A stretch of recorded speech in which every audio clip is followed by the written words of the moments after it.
அறிந்தாயா புரிந்தாயா? ஏய் பார்வதி, செப்புக்குள் இருந்தாலும் சிவன் அறியாத மாயம் கிடையாது. அறைக்குள் இருந்தாலும் ஆண்டவன் பகவான் அறியாத மாயம் கிடையாது. எவ்வளவு சொல்லி கேளாமல் என்னை பரிசோதனை செய்தாய் பார்த்தாயா?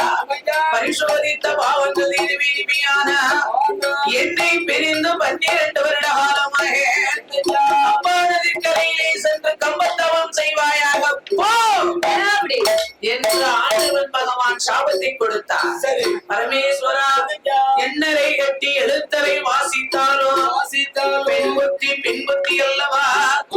அதனாலே பாண்டவா பரமேஸ்வரா, நான் செய்த குற்றங்களை பொறுத்து காத்து ரட்சிக்க வேண்டும் அல்லவா?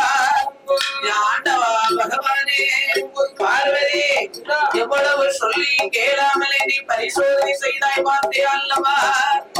அதனாலே அம்மாய பார்வதியே, பரிசோதித்த பாவங்களை தீர்க்க வேண்டுமையான நீ என்ன செய்ய போகிறார்?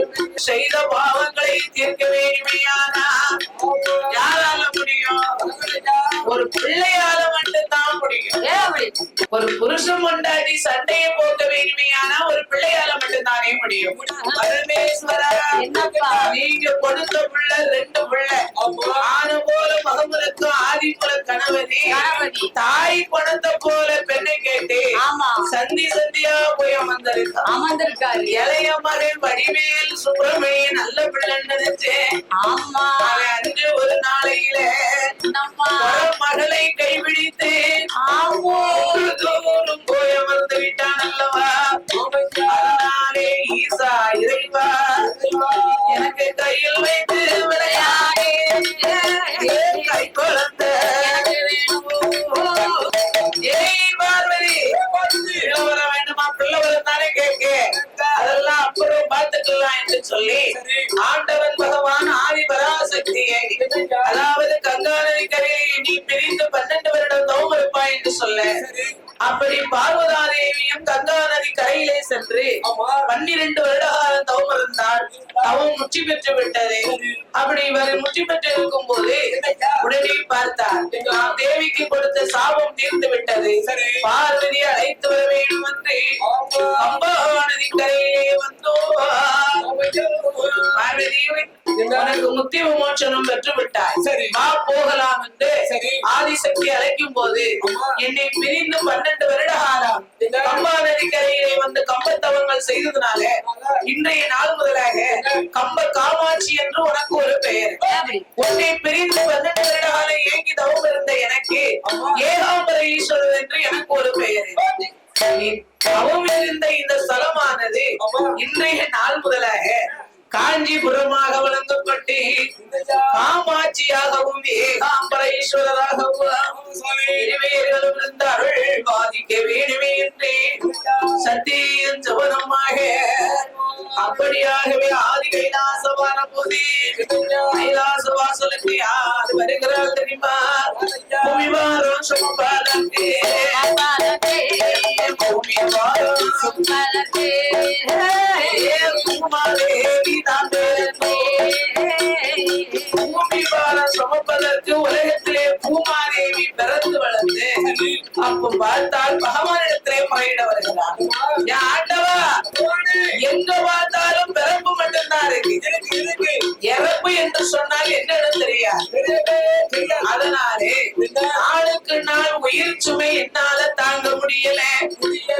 ஆணவ அகம்பாத நாளுக்கு நாள் பூலோகத்துல கூடிக்கொண்டு போவதனாலே உயிர் சுமை என்னால தாங்க முடியல.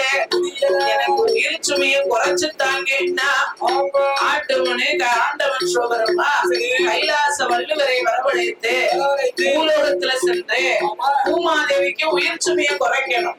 உயிர் சுமையை குறைக்கணும்னா பூ இருக்க, பிஞ்சு இருக்க, காய் இருக்க, கனி இருக்க, கனியை கனி பழுத்துதற்படி பரிவோசை அடிக்க சொன்னார்.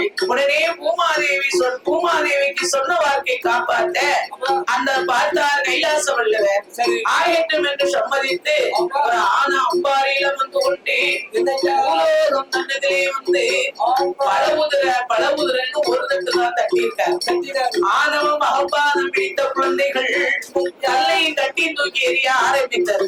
இவன் ஒரு கிறுக்கே, இவன் ஒரு போட்டிக்காரன்.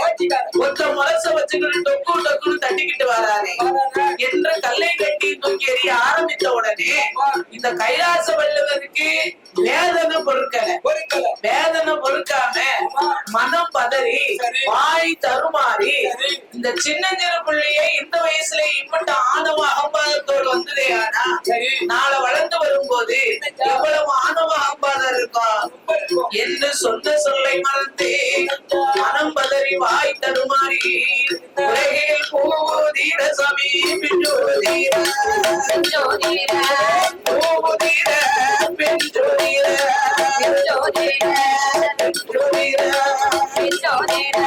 தாய் புதீர தனி உதீர